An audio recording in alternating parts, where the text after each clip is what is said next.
Jedna šolja ovih moćnih bobica. Jedna šolja kvalitetnog meda. Posuda za skladištenje.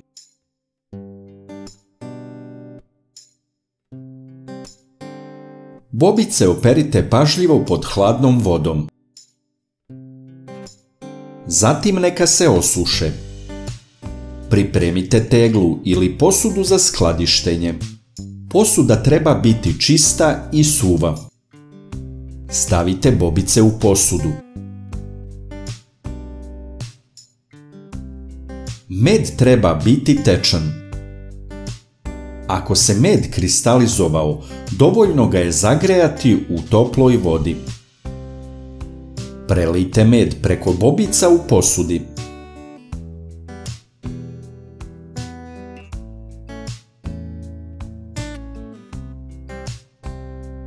Promešajte sadržaj posude pažljivo koristeći drvenu ili plastičnu kašiku kako bi se med ravnomerno rasporedio među bobicama.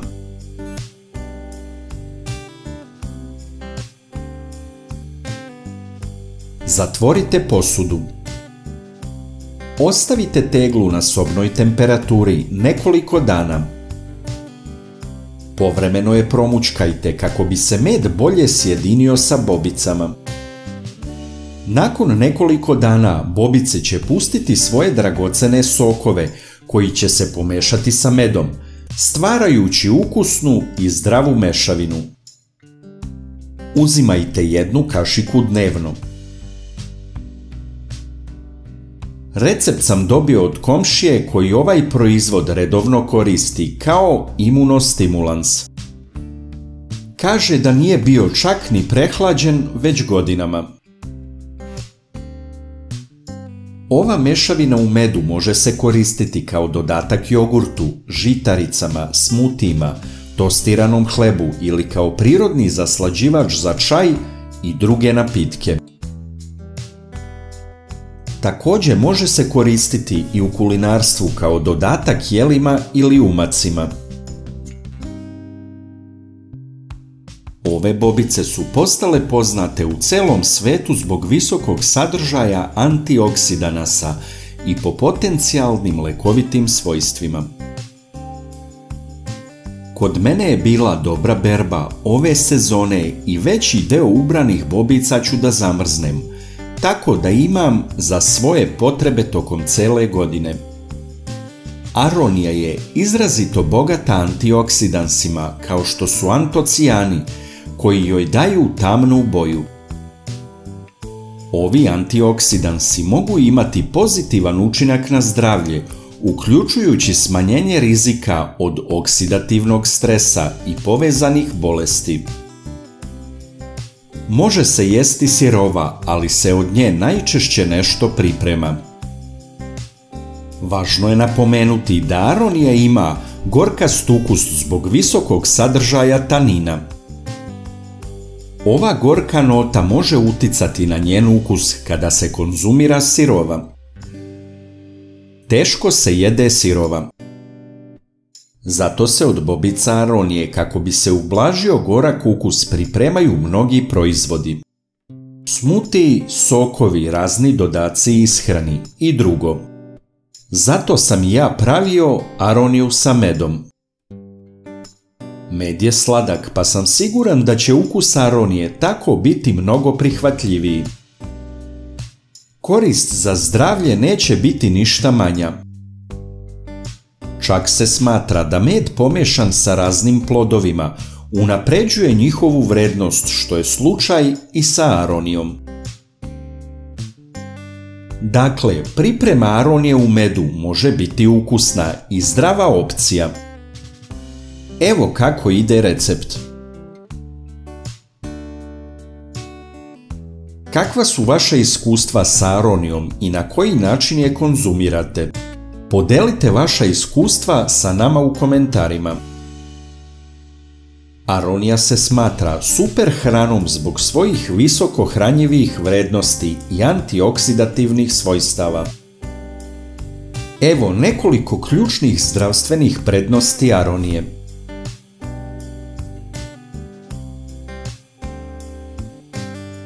Aronija je poznata po visokom sadržaju antioksidanata poput vitamina C, vitamina E, flavonoida i antocijana. Antioksidanti pomažu neutralizovati slobodne radikale u telu, što može smanjiti oštećenje ćelija i doprinijeti opštem zdravlju.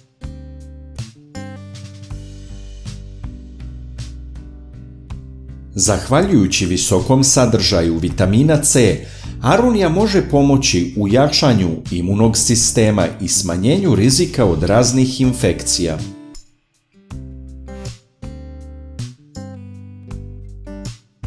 Antioksidanti i fitonutrijenti u aroniji mogu doprinijeti zdravlju srca tako što smanjuju upalu, podržavaju zdravlje krvnih studova i regulišu krvni pritisak.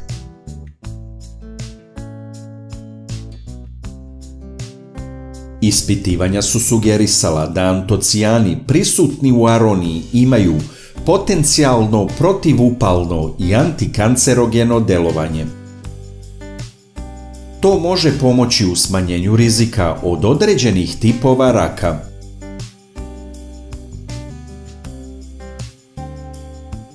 Vlakna prisutna u aroniji mogu podržati zdravlje digestivnog sistema, olakšati probavu i pomoći u prevenciji zatvora.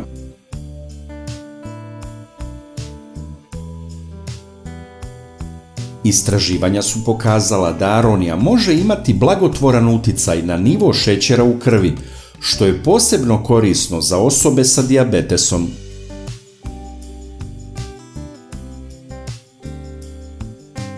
Antioksidanti i antiinflamatorni sastojci aronije mogu podržati zdravlje mozga i smanjiti rizik od neurodegenerativnih bolesti kao što je Alzheimerova bolest.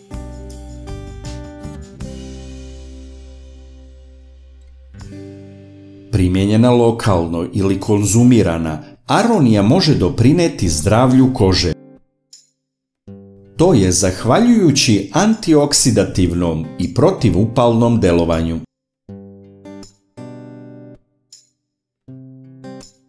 Najlakši način da podržite naš rad je da lajkujete video.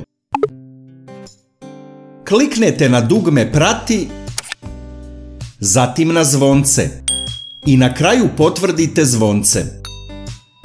Ovo za nas znači mnogo. Hvala vam na podršci.